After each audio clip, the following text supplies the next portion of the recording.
में बायोलॉजी के हम लोग प्रश्न करने वाले हैं, जीव विज्ञान के। तो आपके सामने पहला प्रश्न ये है, कौन सा अस्थायी ऊतक एक पौधे को कठोर और मजबूत बनाता है। तो आपको चार ऑप्शन दिए गए हैं, कोलेनकाइमा, पेरेनकाइमा, स्क्लेरेनकाइमा और एरेनकाइमा। तो आपका राइट आंसर हो जाएगा स्क्लेरेनकाइमा। जो ये ऊतक जो है ये पौधे को कठोर और मजबूत बनाता है। कोलेनकाइमा की बात करें तो ये यांत्रिक सहायता प्रदान करता है पौधे को, और पेरेनकाइमा की बात करें तो यह एपिडर्मिस के रूप में पौधे का संरक्षण करता है। चलिए आगे देखेंगे निम्नलिखित में से कौन सा पौधों की बाह्य त्वचा का कार्य नहीं है।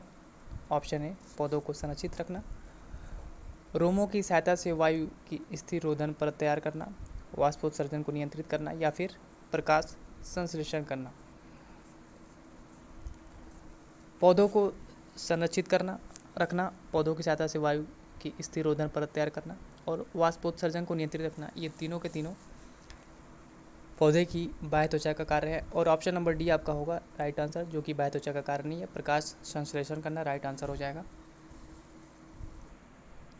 आगे देखेंगे, अवकाशोतक एरोलर टिश्यू के बीच एक पूरक ऊतक फिलर टिश्यू का काम कौन सा करता है। तो चार ऑप्शन दिए गए हैं, हड्डियों और मांसपेशियाँ, रक्त और त्वचा, त्वचा और हड्डियाँ, त्वचा और मांसपेशियाँ। तो आपका जो राइट आंसर होगा, फिलर टिश्यू का जो काम करता है वो है त्वचा और मांसपेशियाँ। एरोलर जो टिश्यू है वो है ढीला ढाला ऊतक होता है, इस चीज़ को ध्यान रखेंगे,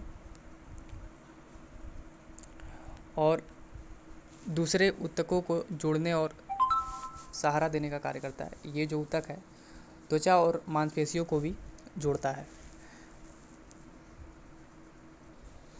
आगे देखेंगे, निम्न में से कौन सा विकल्प तने और जड़ों के शीर्ष पर पाया जाता है। चार ऑप्शन दिए गए हैं, शीर्ष विभेदक, पेरेनकाइमा, स्क्लेरेनकाइमा या फिर पार्श्व विभेदक। तो आपका राइट आंसर होगा शीर्ष विभेदक। ये क्या होता है कि जड़ तथा तनों में अग्र सिरों पर तथा पत्तियों के अग्रों पर पाए जाते हैं। इन ऊतकों के निरंतर विभाजित होते रहने से ही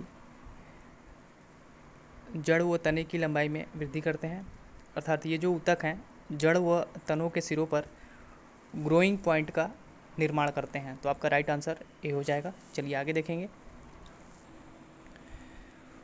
ऊतक एकमात्र पादप ऊतक है जो कोशिका विभाजन द्वारा नई कोशिकाओं का उत्पादन करता है।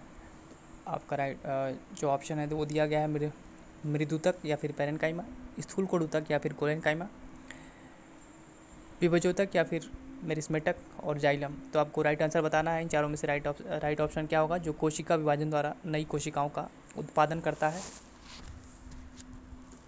आपका राइट आंसर हो जाएगा ऑप्शन नंबर सी, मेरिस्मेटिक या फिर विभेदोतक। ये एकमात्र पादप ऊतक है, इस चीज़ को ध्यान रखेंगे, पादप ऊतक है ये, ठीक है, जो कोशिका विभाजन द्वारा उत्पादन करता है। अंतर्विष्ट जो विभेदोतक होते हैं जिनके कारण पौधे की लंबाई और शाखाओं में वृद्धि होता है, तो इस चीज़ को ध्यान रखेंगे। नेक्स्ट क्वेश्चन है, निम्नलिखित में से किन अस्थायी ऊतकों में कोशिकाएं मृत होती हैं। चार ऑप्शन दिए गए हैं, पेरेनकाइमा, स्क्लेरेनकाइमा, कोलेनकाइमा और एरेनकाइमा। तो आपका राइट आंसर हो जाएगा स्क्लेरेनकाइमा। ये एक सरल अस्थायी ऊतक है, इस चीज़ को ध्यान रखेंगे आप। ये पौधे को कठोर और मजबूत बनाता है। इस ऊतक की जो कोशिकाएं होती हैं वो मृत होती हैं, क्योंकि इनके किनारों पर सेलुलोज,